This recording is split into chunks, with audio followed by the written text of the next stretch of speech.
Hello everyone and welcome to this KGW Straight Talk Extra. I'm Laurel Porter. We ran out of time in our regular episode. We had so much to talk about. We have such great guests, so we have this bonus for you. We are joined by three of our region's newly elected representatives. Representative-elect Lori Chavez-Deremer in Oregon's 5th District, Representative-elect Andrea Salinas in Oregon's new 6th District, and from Southwest Washington's 3rd District, Representative-elect Marie Gluesenkamp-Perez. And we're also pleased to have with us Oregon Congresswoman Suzanne Bonamici.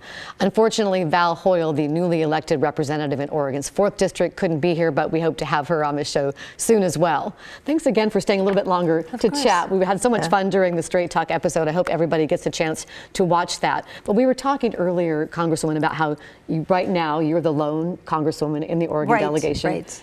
Soon you'll be one of 4. Tell us a little bit about how things have changed for women in Congress over the 10+ years you've been there. Well, there are more women in Congress, and that really does make a difference. And I mentioned earlier that with there's always some exceptions, but I found that women tend to be collaborative. And when we look back at some of the biggest things that we've done over my 10 years, women have been at the lead. And I just saw an amazing documentary about Speaker Pelosi and what she's been able to accomplish as the first woman speaker who was elected twice as Speaker of the House. And it really does make a difference to have more women around the table. And there are issues that, everybody cares about. Child care is something that I'm working on. Reproductive rights, access to health care. These are things that oftentimes women care about more than men. Men will say, oh, of course, I believe that people should have affordable child care, but it might not be at the top of their list. So it's also great for our constituents to look at Congress and see that Congress looks a lot more like the United States of America. You all have had really impressive journeys to get to where you are now. Tell us a little bit about that journey, Andrea Salinas. Yeah, so I've been, a congressional aide and an advocate to different organizations, environmental groups, reproductive rights groups, labor unions. And so, for me, it has been about the years of work that I've done in this space. But being a woman, there aren't a lot of other advocates who look like me, who are Latina and that sort of thing. So I think bringing this approach to this district, I think will be really helpful to the constituents I'm serving, given the district makeup. But it's also really exciting because I'm able to take kind of the breadth of work that I've been doing and, as an advocate, as a state legislator, and kind of translate it into work at the federal level. So kind of taking some of the best pieces of Oregon and some of our best policies, especially around healthcare transformation, and figuring out what we can do to help the rest of the nation. So. And you mentioned being a Latina. We have 3 Latinas here representing their districts. What's your journey been like, Lori Chavez-Deremer? Well, when we look at our district and we talk about the diversity and we talk about bringing women to the table, it's just a different way of thinking.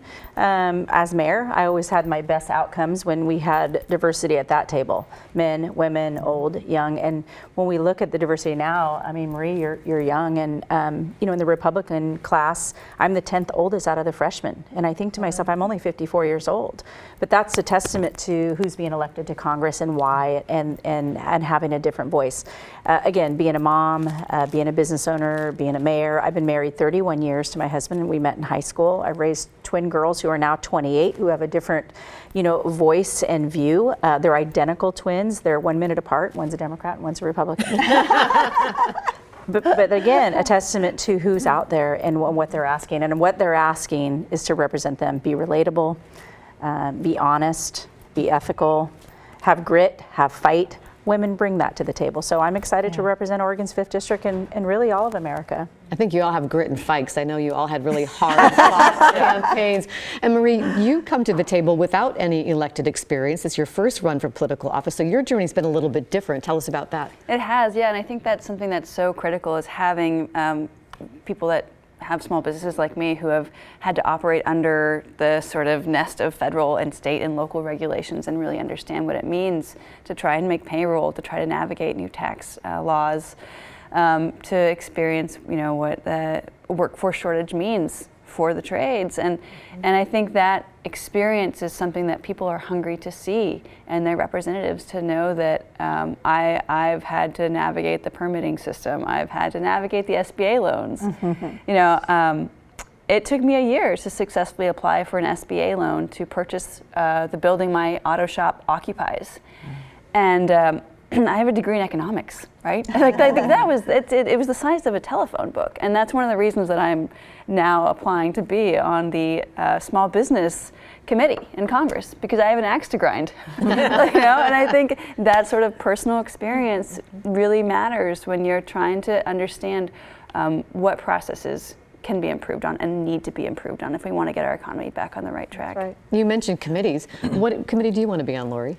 Well, I always ask for the moon, so I have put in for Ways and Means. There's a healthcare subcommittee on there, 18 years in the healthcare industry. I think it's something that often Republicans don't want to talk about, but I do think we do need to talk about it. We need to know why it costs so much for healthcare, and I want to be a voice for that.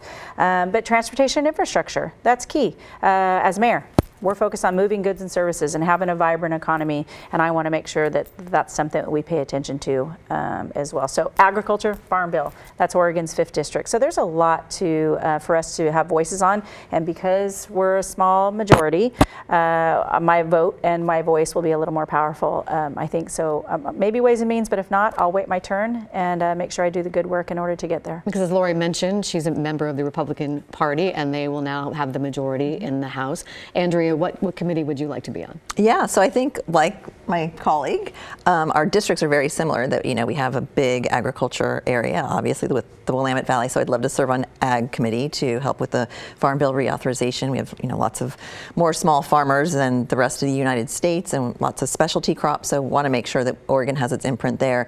And then education and labor, because we really are seeing some labor shortages, and I think there are some structural changes that need to happen if we hope to open up that labor pipeline again. And so, yeah, I would love to be instrumental there. Congresswoman, how is it decided? Who decides who gets to be on what committee? Well, I know the Democratic side, the Republican side I trust is similar. There's a steering and policy committee. So members make their preferences known, and then we look at the allocation of members. So for example, right now I'm in the majority, so there are more Democrats and Republicans on each committee. That will change. Now it should be fairly close to what it is now, with a slight number of Republicans greater than the number of Democrats on each committee.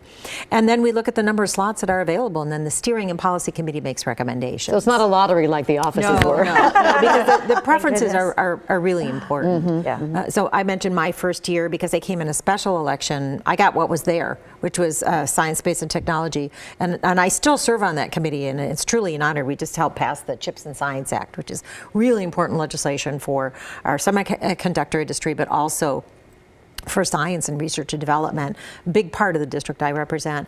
And then I was on the budget committee, which was great for a year, and then I got on education and workforce, which is now education and labor. We'll go back to education and workforce, but these are issues that I'm passionate about, from pre-K through higher education, and also the workforce part, like Maria mentioned, and everyone else. There's a great need out there for increase in numbers in people in the trades.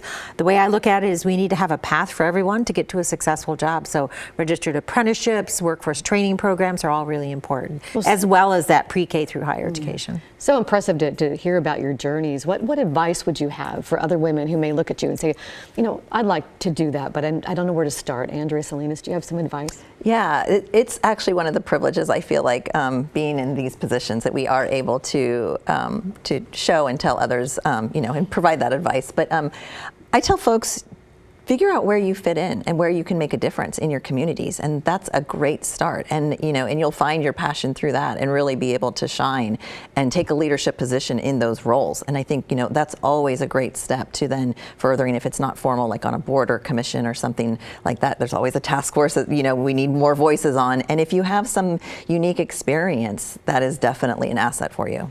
Lori? Well, my heart is always in local politics. As you know, I was a city councilor for 6 years for Happy Valley, and one of the fastest growing cities in Oregon, and then served 2 terms as mayor.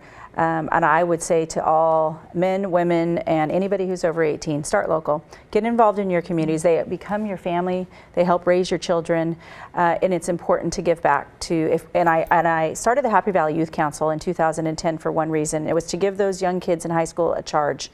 If you go off to school and you come back, what do you want your community to look like if you were to raise your family here? And they would tell me all these things, and I would say, then you have to start investing now for it to look like that then. So get involved locally, I don't care what it's for. Just pay attention and care about your community. I'm sure everybody's is different, but I will tell you, run for city council, run for mayor, run for school boards, run for anything. I think it's. Well, Marie, you went right to the top. What advice do you have for others? No one's going to give you the permission to do it. You have to decide that it's something that you are passionate about. You need to have a really good reason to do it because it is so much work. It is a huge sacrifice. You've got to have your community behind you. Make sure that your family is really on board. Your community, nobody runs for office by themselves. Right. So you have to have been that member giving back to your community, showing your skills and ability to get that grassroots support. Well, I look at all of you, though, and I was on this end asking you all questions during the campaign, and I think you have to have really thick skin. Sometimes I would think, I don't know if I could ever do that, if I could ever run for office.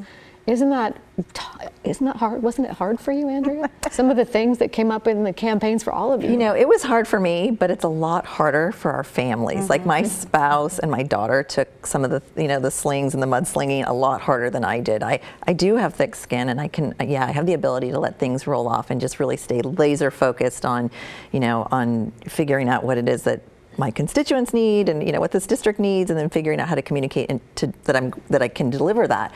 But family takes things personally for you. So they're the ones who I think really are more of on the front lines of emotions. What was it like for you, Lori? Twitter's not real. So do not believe it. Do not buy into it. And if you're focused on this for the reasons that we've all said, being honest and authentic, you don't need to buy into it on the social media side of it. But then when it comes time to do the work, you really have to do the work. And people are counting on us. It's every 2 years. The voters will vote, and they're expecting us to do our job. And we will go back there every week. We will be in person, and we will do our job. And we'll hold each other accountable as we should for Oregon's sake, for this country's sake. So I'm willing to be up here. I'm willing to take the arrows for my district. You took some arrows. It's what we Marie. deserve to do. Yeah, I was in a dogfight, and I don't come from, the automotive industry is not a gentle world. I think that those skills will serve me well at being effective in Congress. But I think I was also, I've said I get my internet from a radio tower. We don't spend a lot of time online at home, and I think that's really an asset. And what Lori said is so true. The internet is not the real world. Go out and talk to people. Go knock some doors.